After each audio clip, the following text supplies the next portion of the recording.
Bonsoir, écoute, Voilà. j'ai une petite question à te poser. Je crois qu'on a passé le même examen du premier niveau ensemble. Je t'ai vu beaucoup jouer dans la salle. Et puis je regarde ton évolution d'arbitre de club, arbitre régional. Après, tu es devenu maintenant tout nouvellement un arbitre national. Est-ce que tu peux nous expliquer un petit peu comment se fait ce parcours-là dans un club de tennis de table?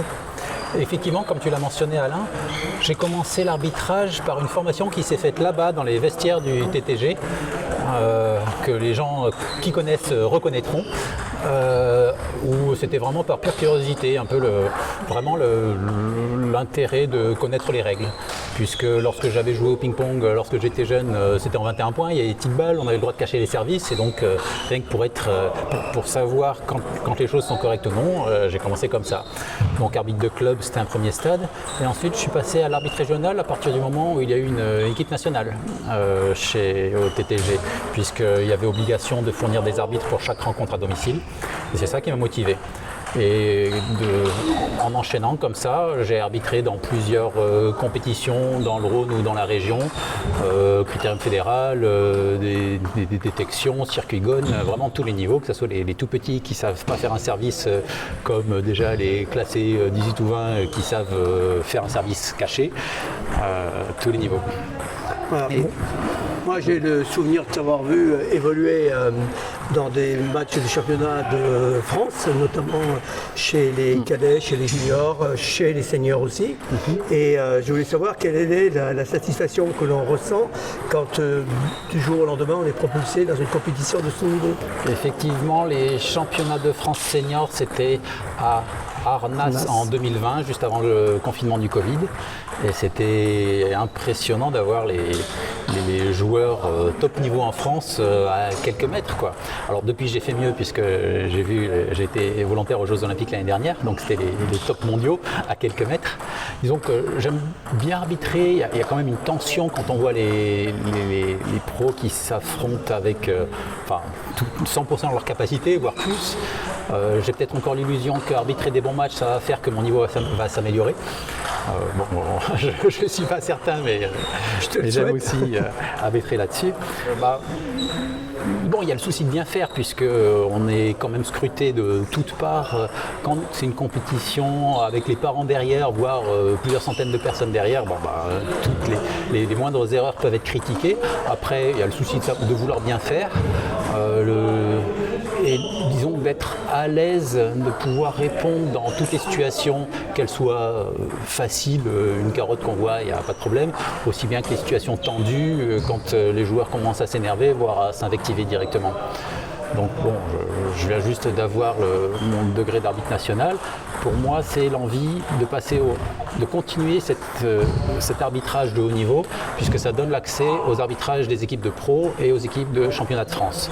Pas en tant qu'arbitre régional où on est toujours en binôme avec un arbitre national, un AN qui soit en tant que principal ou en tant qu'adjoint, mais on est toujours en binôme, mais ça pourrait être donc en tant que principal de manière systématique, voire tout seul.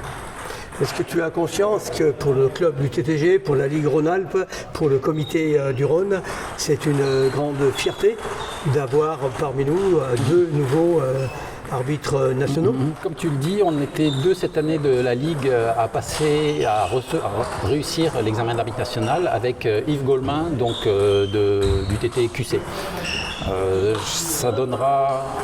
La région est assez grande et relativement pauvre en arbitres nationaux. Maintenant, ça commence peut-être on commence à avoir un nombre suffisant, puisqu'il y a notamment Nicolas Harel qui est aussi formateur, qui a été mon formateur et qui est arbitre international, Sylvain Ferrière, Tony, salut Tony. C'est quoi son nom, Tony? Moi, je voulais te féliciter tout simplement au niveau du club du tennis de table de Gerland, dont je suis le coprésident. Et je voulais te dire aussi la fierté du club de disposer dans son sein d'un arbitre de ton niveau. Parce que je pense que tu vas être amené à susciter des envies auprès de jeunes moi je suis toujours ébahi quand j'arrive au championnat de France et que je te vois Sylvain Ferrer, que je te vois toi, c'est toujours très agréable de savoir. Et pour demain, quelles sont tes stratégies, quelles sont tes motivations, quelles sont tes envies? Alors Qu'est-ce à que tu court espères? terme, pour le club, ça ne va pas changer grand-chose puisque je serai certes là souvent, bon, je m'entraîne 3 fois par semaine, le samedi matin je suis souvent là lorsqu'il y a la nationale qui joue, donc je suis arbitre, ou alors je suis JA lorsque la nationale joue ailleurs et qu'il y a les régionales à domicile, donc je pourrais répondre aux questions. Il y a même les plus bêtes sur la balle touche le montant du filet, elle revient, qu'est-ce qui se passe? Il y a souvent des confusions. Est-ce qu'on a le droit au double contact? Eh bien oui, on a le droit au double contact involontaire. On a le droit de toucher avec la main au-dessus du poignet. Par contre, on n'a pas le droit de toucher avec la main libre sur la table. Il y a des mythes comme ça qui restent. Donc j'espère être là pour pouvoir y répondre. Et ensuite, en 2026, j'ai l'intention de passer le grade de formateur JA1 et arbitre régional. Donc ça me donnera la possibilité de former les jeunes au club. Comme j'avais commencé dans les vestiaires là-bas, on pourra refaire une séance dans les vestiaires, ou peut-être si on a plus la place dans la salle. Hein. Mais pour voilà, que pareil, comme je voulais connaître les règles il y a 5 ans, bientôt 6, et bien que les jeunes aussi puissent connaître les règles et qu'on fasse attention à avoir un service propre, ou alors que les gens sachent faire un service propre, quitte à faire des services faux si personne ne les reprend, mais qu'ils sachent faire, qu'ils ne soient pas gênés dans une compétition si l'arbitre est strict là-dessus. Susciter les vocations peut-être. Il y a beaucoup de besoins d'arbitres national et international aussi, puisque la population d'arbitres, c'est beaucoup des hommes retraités. Alors moi j'y suis pas encore, mais il y a des besoins de jeunes, de femmes pour l'arbitrage à haut niveau. Écoute, moi je te souhaite le meilleur des parcours. Je sais que tu seras utile au niveau du TTG. Je te remets malgré tout le cadeau de la Ligue, parce que les arbitres ne buvant pas d'alcool, ils ont la possibilité d'amener leur gourde avec un petit peu d'eau pour les matchs, les compétitions. Qui en plus est une bouteille thermos. Voilà. C'est parfait par les 37 degrés qu'on a aujourd'hui au 40 dans le club. Voilà. Merci beaucoup Alain. Je te remercie à toi, je te félicite.